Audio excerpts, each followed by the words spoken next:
आज का बहुत ही महत्वपूर्ण टॉपिक है और ये क्लास 10th में पहला चैप्टर जो है वास्तविक संख्याएं उसी से लिया गया है।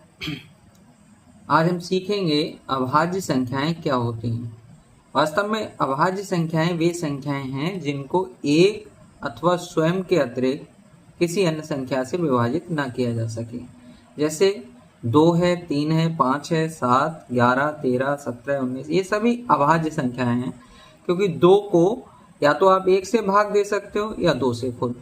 ऐसे 3 है, 3 को या तो 1 से भाग दे सकते हो या 3 से भाग दे सकते हो। ऐसे 5 को 1 से भाग दे सकते हैं हम या फिर 5 से।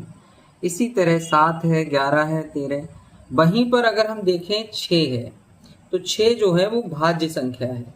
6 कैसी संख्या है? भाज्य। क्यों? 6 को 1 से भी भाग दे सकते हैं, 2 से भाग दे सकते हैं, 3 से भी भाग दे सकते हैं। ऐसे ही कहीं 15 की हम बात करें तो 15 क्या है? एक भाज्य संख्या है, क्योंकि इसको 1 से 3 से भी भाग दिया जा सकता है, 3 पंजे 15 होता है। 5 से भी भाग दे सकते हो, 5 तियां 15 होता है। 15 से 15 को भाग दे सकते हैं, 15 एकम 15। जिस संख्या को आप केवल 1 से अथवा उसी से भाग दे सकते हैं, दूसरी संख्या से उसे विभाजित नहीं किया जा सकता है, वो सारी संख्याएं क्या कहलाती हैं? अभाज्य संख्याएं कहलाती हैं। यहाँ पर ये जो अभाज्य संख्याएं होती हैं वो सारी प्राकृतिक संख्याएं होती हैं। तो सबसे छोटी जो अभाज्य संख्या होती है वो 2 होती है। ये बहुत महत्वपूर्ण है, कई बार पूछा गया है। सबसे छोटी अभाज्य संख्या 2 होती है। और अगर हम विषम अभाज्य संख्या की बात करेंगे, सबसे छोटी विषम अभाज्य संख्या, तो वो होती है 3, क्योंकि आगे की सारी जो अभाज्य संख्याएं होती हैं वो सभी विषम होती हैं। एकमात्र 2 एक सम अभाज्य संख्या है, बाकी की सारी विषम अभाज्य संख्याएं होती हैं। अब बात हम करते हैं यहाँ पर विभाज्यता के मुख्य नियम, यानी कैसे पहचानेंगे इस संख्या को किससे भाग दे सकते हैं। जैसे 2 से विभाज्यता का नियम, किसी भी संख्या के अगर अंत में, किसी भी संख्या के अंत में 0 है, 2 है, 4 है, 6 है, 8 है, अगर ये आता है तो समझो उसको 2 से विभाजित किया जा सकता है। उदाहरण, अगर हम उदाहरण की बात करें तो जैसे 10 है, क्योंकि 10 के आखिर में क्या है? 0, तो इसे 2 से विभाजित कर सकते हैं। 12, इसके आखिर में 2 है, 2 से विभाजित कर सकते हैं। 34, इसके आखिर में 4 है, तो 2 से विभाजित कर सकते हैं। कोई भी संख्या जिसके अंत में 0, 2, 4, 6 या 8 होता है, उसको 2 से पूर्ण विभाजित किया जा सकता है। वहीं 3 से विभाज्यता का नियम क्या है? 3 से विभाज्यता का नियम क्या है? अंकों का योग 3 से पूर्ण विभाजित होना चाहिए। जैसे संख्या है हमारी 324, अगर हम 324 को देखें कि क्या ये 3 से विभाजित होगी, तो अंकों को जोड़ के देखते हैं। जैसे 3 और 2 5, 5 और 4 9, क्योंकि 9 3 से पूर्ण विभाजित होता है, इसका मतलब ये संख्या 3 से पूर्ण विभाजित होगी। वहीं 5 से विभाज्यता का नियम क्या है? कि अंत में, किसी भी संख्या के अंत में 0 या फिर 5, किसी संख्या के आखिर में या तो 0 आ रहा है या फिर 5 आ रहा है, तो संख्या 5 से पूर्ण विभाजित हो जाएगी। 7 से विभाज्यता का क्या नियम है? कैसे चेक करेंगे कि ये संख्या हमारी 7 से विभाज्य है या नहीं है? उसके लिए हम इस तरह से देखते हैं। मान लो जैसे मैंने कोई संख्या ली 343, तो हमको क्या करना है? इसका आखिरी अंक, यानी कि संख्या का आखिरी अंक क्या है, यानी इकाई का अंक 3, तो जो शेष अंक बचे, जैसे 34 से 3 का यानी कि इकाई के अंक का दुगना 6 घटा दो। घटाने के बाद संख्या क्या मिला? संख्या मिलेगा हमको 28। 28 7 से पूर्ण विभाजित है, इसका मतलब ये 7 से पूर्ण विभाजित होगी। अगर यहाँ पर ऐसी संख्या प्राप्त होती जो 7 से नहीं कटेगी, तो इसका मतलब ये भी संख्या यानी 343 या जो भी संख्या होती वो 7 से विभाजित नहीं होगी। एक बार इसको दोबारा समझते हैं।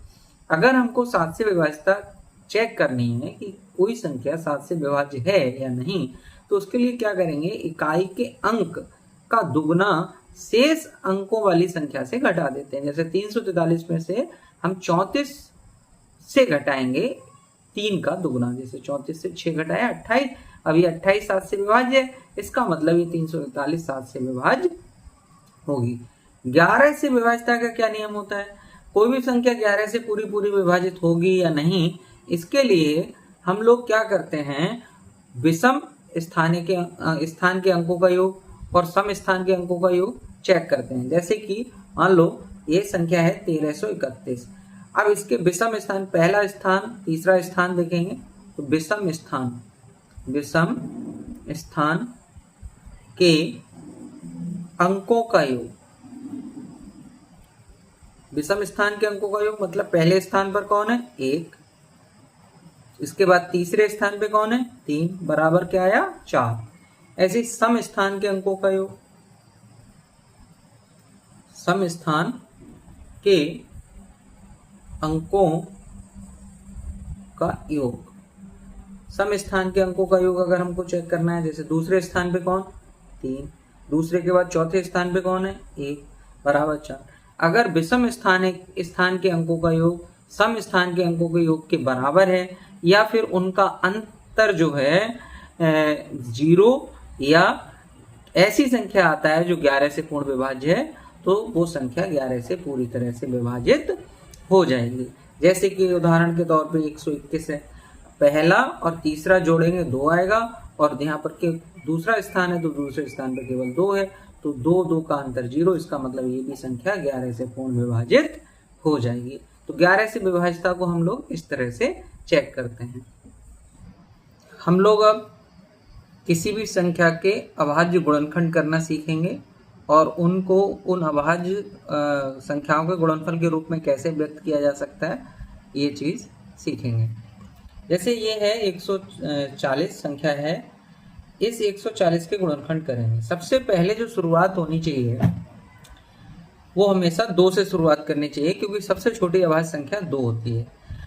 ये भी चेक करते चलेंगे कि क्या ये संख्या इस संख्या से पूर्ण विभाजित होगी या नहीं। जैसे कि इसके अंत में 0 है, इसका मतलब ये 2 से विभाज्य हो जाएगी।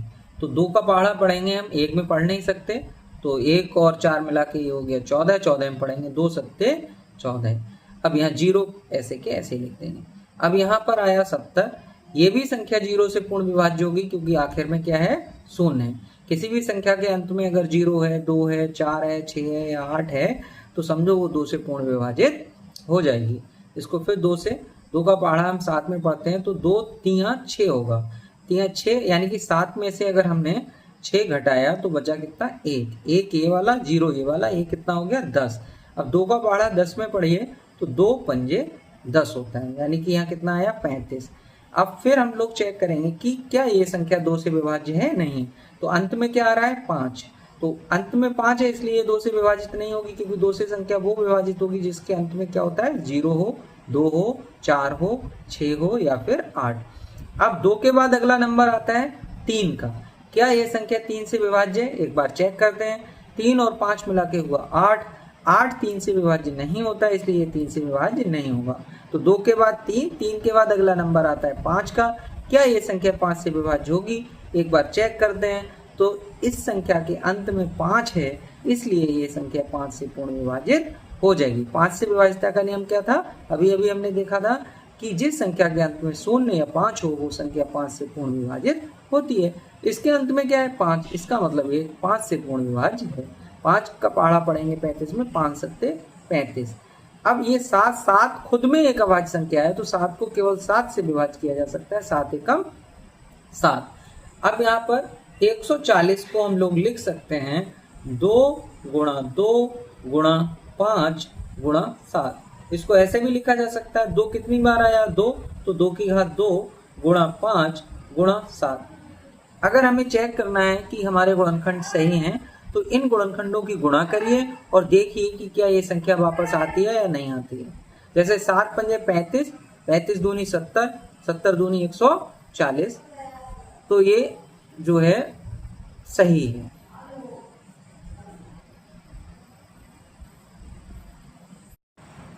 अगला क्वेश्चन लेते हैं, जैसे 156 है, इस 156 के गुणनखंड करना है, तो सबसे पहले शुरुआत करनी चाहिए 2 से। चेक करो कि क्या ये 2 से विभाज्य होगी, तो अंत में 6 है। किसी भी संख्या के आखिर में अगर 0, 2, 4, 6 या 8 होगा तो वो 2 से पूर्ण विभाज्य होगी। इसका मतलब ये वाली संख्या भी 2 से पूर्ण विभाज्य होगी। 2 को हम लेते हैं और 2 का पहाड़ा पढ़ेंगे, 1 में नहीं, 1 और 5 यानी 15 में, 2 सत्ते 14 होता है। तो 15 में से अगर हम 14 निकाल दें तो यहाँ बचेगा 1 और ये 6 यानी 16। 16 में पढ़ा पढ़े 2 का तो 2 अट्ठे 16 होता है। अब ये आगे 78 यानी 78। इसके आखिर में 8 है, ये भी 2 से पूर्ण विभाज्य होगी। 2 का पहाड़ा 7 में पढ़िए, जैसे 2 3 6, 1 बचेगा यहाँ से, 7 में से 6 जाएगा क्योंकि 7 में से 6 घटाते हैं क्योंकि 2 3 6 होता है। 1 ये वाला, 8 ये वाला, हो गया 18। 2 का पहाड़ा 18 में पढ़ेंगे, 2 ने 18। अब इस संख्या के आखिर में 9 आ गया, इसका मतलब 2 से विभाजित नहीं होगी। अब 2 के बाद फिर अगला नंबर आता है 3 का, तो 3 से विभाजिता का नियम चेक करेंगे, अंकों को जोड़ेंगे। 9 और 3 होता है 12।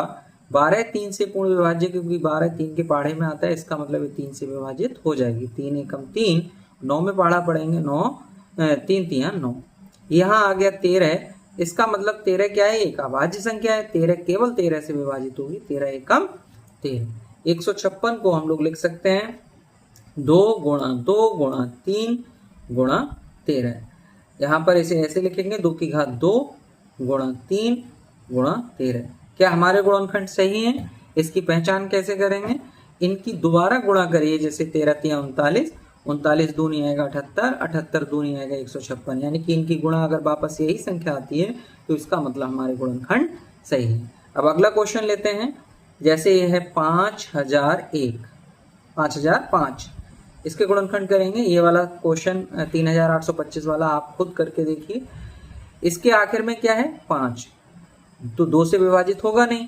अब 2 के बाद अगला नंबर आता है 3 का, तो अंकों का योग देखते हैं, तो 5 और 5 हो गया 10, 10 भी 3 से विभाजित नहीं होता, तो 3 से भी विभाज्य नहीं होगा ये। फिर देखते हैं 5 से विभाजित था, तो आखिर में क्या आ रहा है इसके 5, 5 से विभाजित हो जाएगा, तो 5 का पहाड़ा पढ़ेंगे, 5 एकम 5 हो गया, और यहाँ 0 ऐसे ही, फिर 5 एकम 5।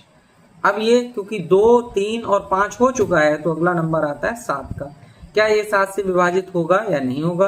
तो इसके लिए बहुत अच्छा तरीका क्या है कि मैंने अभी अभी बताया था कि जो संख्या होती है उस क्या करना है, उसका जो इकाई का अंक है, इकाई का अंक जैसे इसमें 1 है, तो 1 का दुगना हुआ 2 को घटा देंगे शेष संख्या। शेष मतलब 1 को छोड़ के कितना बचा, 100 बचा, तो 100 में से अगर हमने 2 घटाया तो आया 98, और 98 7 से पूर्ण विभाजित हो जाता है, तो इसका मतलब ये 7 से पूर्ण विभाजित हो जाएगा। 7 का पहाड़ा पढ़ेंगे, 7 एकम 7, यहाँ बचेगा 10 में से 7 जाएगा तो बचेगा 3, 3 और 0 हो गया 30। अब 30 में पहाड़ा पढ़ेंगे तो 7 चौक 28, यहाँ पर कितना बचेगा 2, और यहाँ पर है कितना 1, तो 2 और 1 हो गया 21। 21 में पहाड़ा पढ़ेंगे 7 का, तो 7 3 21। 143, अब ये 143 जो है वो 7 से विभाजित नहीं होगा। चेक कैसे करेंगे? जैसे यहाँ पर है 14, 14 में से 3 का दुगना यानी 6 घटाएंगे तो 14 में 6 जाएगा 8। अब 8 7 से पूर्ण विभाज्य नहीं है, इसका मतलब 143 भी 7 से विभाजित नहीं होगा। तो अगला नंबर किसका आता है? 7 के बाद अगला नंबर आता है 11 का। तो 11 का पहाड़ा पढ़ते हैं हम लोग, 11 एकम 11, 14 में से 11 घटाएंगे कितना बचेगा 3, 3 वो और ये 3 33 हो गया, तो 11 3 33। अब 13 कौन है? एक अभाज्य संख्या है, तो 13 को केवल 13 से विभाजित कर सकते हैं, 13 एकम 13। यहाँ पर लिख सकते हैं 5005 बराबर आएगा 5 गुणा 7 गुणा 11 गुणा 13। अगर आपको चेक करना है कि हमारे गुणनखंड सही है या नहीं, तो क्या करेंगे, इनकी दोबारा गुणा करिए, और गुणा करके अगर इतना आता है तो सही है, वरना कहीं ना कहीं गलती है तो उसको फिर सुधारने की कोशिश करिए। यहाँ पर हमने देखा कि किसी भी संख्या के अभाज्य गुणनखंड किस तरह से किए जा सकते हैं। इसी तरह से कुछ क्वेश्चन अपने आप करने की कोशिश करिए और चेक करिए कि आपको कितना यहाँ पर समझ में आया।